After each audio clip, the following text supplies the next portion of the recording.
How does one live a meaningful life? Is it by developing a sense of purpose, giving back to this world that has given us so much? Is it by prioritizing our loved ones, actually answering the phone when your mom calls to ask if you've eaten anything? Is it by finding spiritual acceptance, a place that you can rely on after death, or being able to connect with others through a sense of familiarity? Answering these questions may be easy because we have time. We have the rest of our lives to make our life meaningful.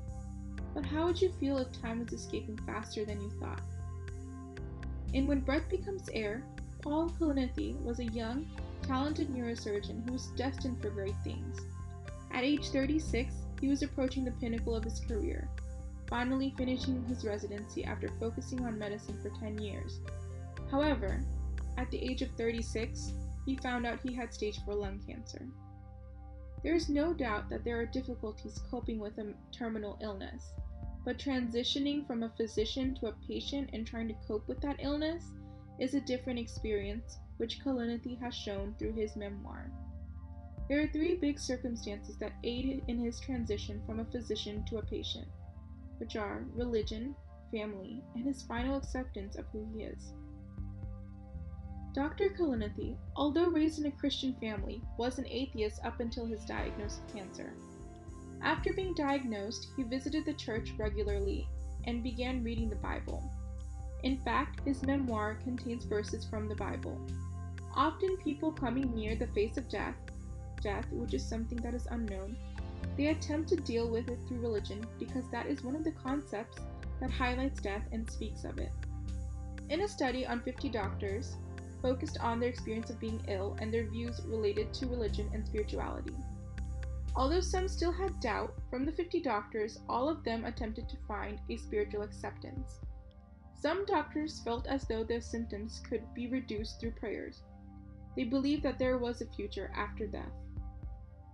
It is interesting because Kalanithi had been an atheist, accepting that science was the answer to everything.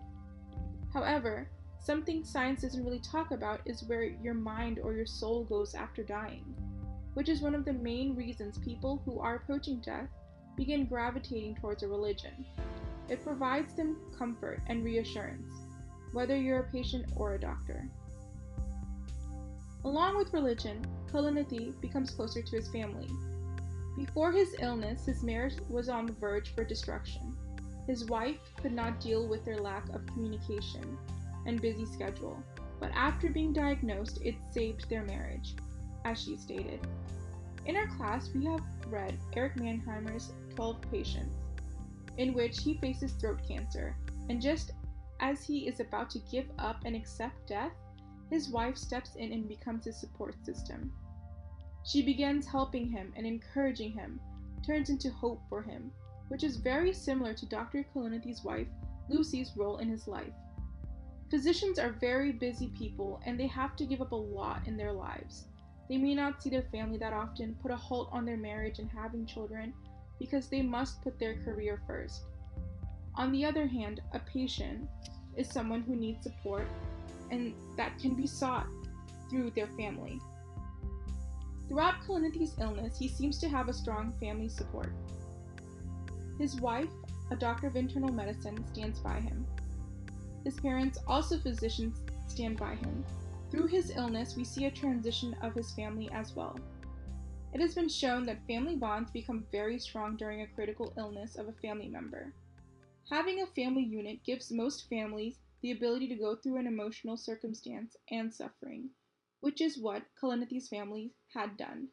Them, all being doctors, understand his illness and the possible negative outcome, yet say supportive things such as, "You'll be fine.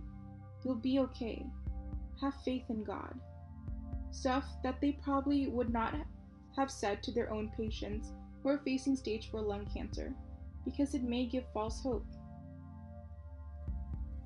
Many sources say doctors make bad patients.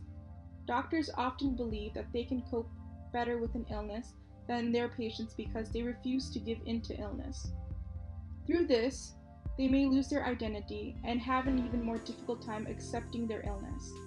Similar to Kalanithi, Mannheimer has a difficult time dealing with his illness, Mannheimer is the chief of the hospital, which allows him to make most decisions. He can practice while getting chemotherapy, which isn't something he would recommend for his patients. Similarly, Kalanithi, when meeting with his oncologist, Dr. Emma Hayward, takes on the role of his own physician and begins making his own decisions.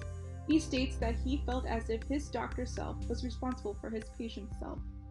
He acts as if he knows what is best for himself. Although, from the many years of medical education, he may know what is best for him, it would be better for him to step back and be the patient, reducing the amount of additional stress.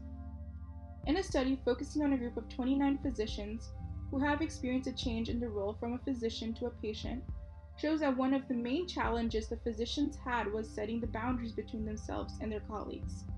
Although Kalanithi had great difficulties with this, he eventually accepts his role as a patient and asks his oncologist to take care of him. He finally asks her just to be the doctor and I could be the patient. His statement demonstrates his acceptance of the patient role. After finishing the book, there is so much that lingers in the reader's mind about the matters of life and death. It is heartbreaking that just as Dr. Kalanithi was about to begin his career in neurosurgery, began enjoying his life outside of the operating room, that he needs to learn how to cope with death. Him, being a physician, made his experience quite different than others, but throughout his experience, he has shown that life is very short. He was able to contribute to medicine as much as he could. He was able to spend time with his family, even have a child during his treatment. He was able to cope with his illness.